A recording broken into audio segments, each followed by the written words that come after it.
Hindi pa nailagay ang mga yan. Yan pa lang yung mga span bilas.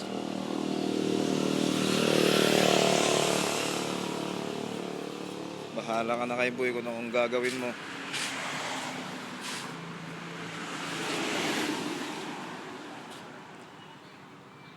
Yan yung 4 na main gate.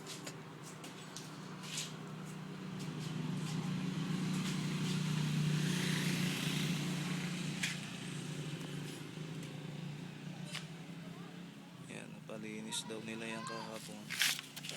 Saka etong mga ganito